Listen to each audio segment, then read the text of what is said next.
What's the secret to a powerful middle game attack? Bring more pieces into the fight. But how does it look at different skill levels? Today we'll break down how 1000, 1500 and 2000 rated players handle this crucial role.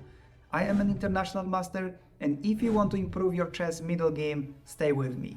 This is a position from my game against Grandmaster from Over the Board Classical Tournament.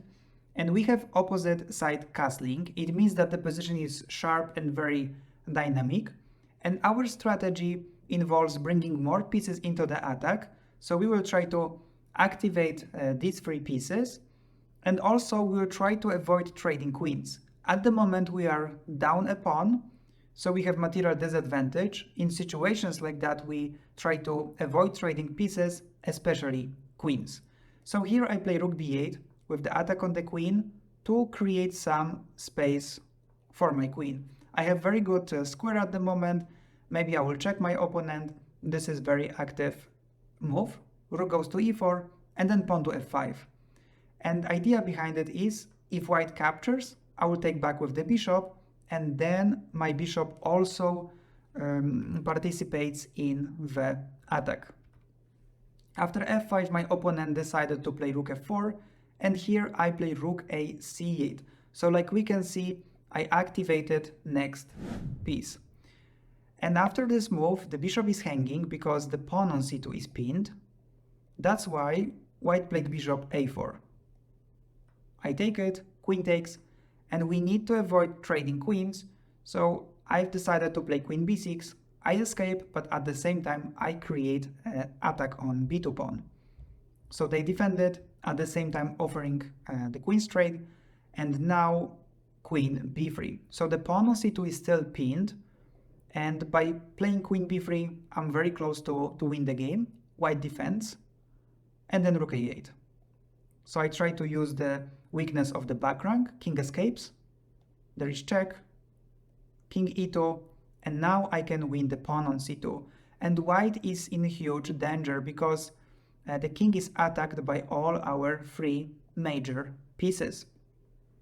So my opponent tried to escape, but now I could use this tactical theme. The rook is pinned, so I decided to play rook d1. I'm very proud of this move. It looks quite pretty. The rook cannot be taken, and I improve the attack on d2 rook, so the only option will be actually taking on c2, and then after this check, the king is under attack, and same with the queen. So after rook d1, my opponent resigned. In my game, focusing on bringing many pieces into the attack significantly increased my chances of winning by creating stronger threats. Now, let's examine whether a 2000 rated player also implements this strategy effectively. In this position, white is down a pawn, so white should try to avoid trading pieces, and also he wants to complicate the position. It means that we don't even have to play the best moves according to engine. We just need to play good moves that create some problems for our opponent. And here at the moment I can see the lonely queen on g5. And if white wants to create the strong attack on the king side, he needs to bring also other pieces. And I'm curious how, if he did it. So first we have rook d3. And I like this move. This is rook lift, bishop b5, and we have rook g3 creating mating threat on g7. So black defends, and then white plays pawn to h4. And this is a really good move because now if we push this pawn forward to h6, new attacking options will open for us. And also if we play h5, maybe we will take the pawn on g6, weakening black's defense. Queen c5, black wants to trade queens, and then white plays e5. And this is a really strong move because it not only blocks the connection here, but it also opens up the square for our knight. So now we can accelerate our knight's journey to the king side. Black captures this. I think it looks like a mistake. And then white captured this back with rook. But wait a second. I think it's much better to bring the knight to e4 with the attack on the queen. queen goes back to the king side, and then we check our opponent. King g7 and pawn to h5. And this looks like a very strong attack for white. Definitely we have initiative. h6, queen takes e5, and now there is this covered attack, and I would prefer playing this position as white. But let's go back and see what happened. So white took this pawn with the rook, and black plays queen c4, knight takes b5. I don't like this move. This knight would be useful here, improving the attack on the king side. I think the reason behind it is this battery. So probably white was worried about queen f1 check.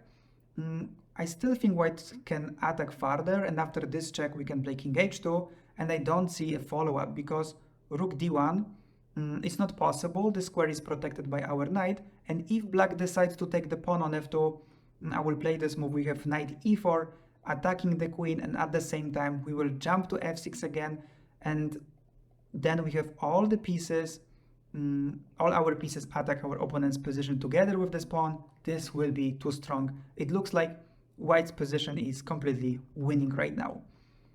Instead of that, white captured the bishop, pawn takes back, h5, and now black takes initiative in the game. There is check, and now there is a follow-up. Queen f1, king is in mating net, so white tries to create a space for the king to escape.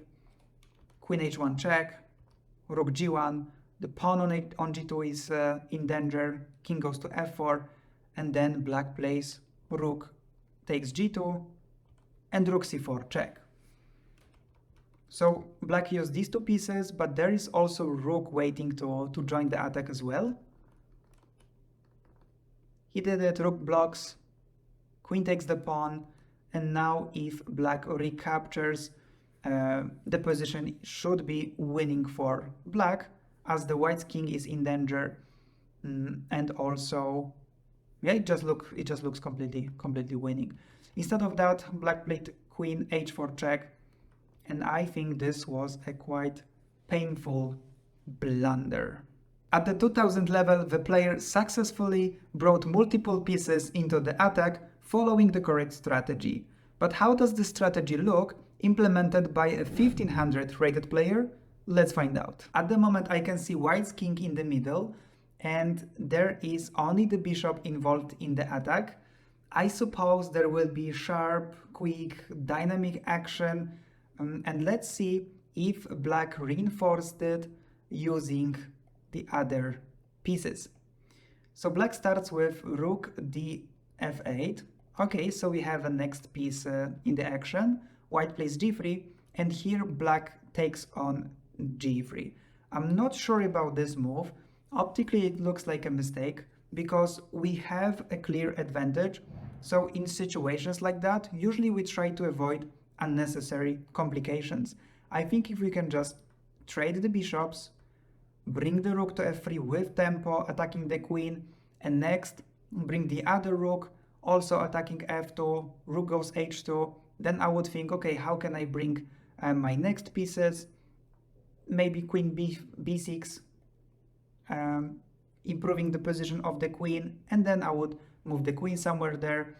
After this check, pawn to e3, and I think this is the easiest way for black to win this game. But let's see what happened after this bishop takes g3. Black took it, and then pawn takes back, and we have queen takes g3. It looks good, but I'm not sure if white plays rook ag1 in this situation. What will we do? The queen is hanging, so there will be queen f3 check, king e1, and white can bring the bishop to d1, and it looks like we don't have any entry points here to improve our attack. I think white is even winning right now. But in the game, white played rook af1. Okay, and at the moment I can see two attacking pieces for black, queen and the rook, but these two pieces are not involved yet. Let's see what was next. Rook takes f1, rook takes f1, and now rook takes h3. Okay, we have attackers close to white's king, check. Black plays knight d8. I'm not sure about knight d8. I don't like this move so much because in general in chess we try to not pin our pieces. After that the king cannot go to the right side, for example, the knight will not move. I think it's much better to play king d7 because then the king is closer to the rook, but also we can use our knight to support the attack if we need it in the future, or knight e7, knight f5. But black played knight d8, bishop f2, check, king goes down, and then rook h1. Black used the weakness of the back rank, and we can see a victory. The 1500 rated player managed this strategy successfully. Now let's take a look on how a 1000 rated player implements it. White starts with the pawn to h4, so we can see a pawn storm on the king side, and black replies with pawn to g5. It looks very dangerous for black. I'm not sure if this is the right way to play. H takes, captures, captures, and white continues the attack by bringing the first piece. We have active queen on h5, black plays pawn to g4. And now the question is, does white play queen g5 check and attack with this queen, or white decides to play king f2 to bring other pieces into the attack? And in the game we can see the move king f2. So white decided to improve the attack using the other pieces, rook f7 and rook h1. And this is a very, very good play for white. Knight g6, and here the rook and the queen are very active. Still, it would be nice to use also other pieces, and here we have knight h4. So another very strong move. Black takes, rook g7, and after that white decided to play queen h8 check, king f7, queen takes a8, and white is up a rook, and white quickly won this game. If we go back to this situation where white played king f2, if you would decide to play queen g5 in this situation, black plays king f7, and thanks to that they can escape from the attack. And with one queen you don't have enough power to create a dangerous attack. In this lesson we saw that players at all levels bring multiple pieces into their attack, which is key for strong middle game play. Always make sure your pieces work together when you attack. By using this strategy, you can greatly improve your chess middle game. Today we learned that bringing all our pieces into the attack is a fundamental strategy. But what if I told you that there are two more strategies that can make your attacks even stronger? Check out my previous video where I explained all the 3 rules to make the best middle game attacks. Thanks for watching, and be sure to subscribe to my channel so you don't miss the next lesson.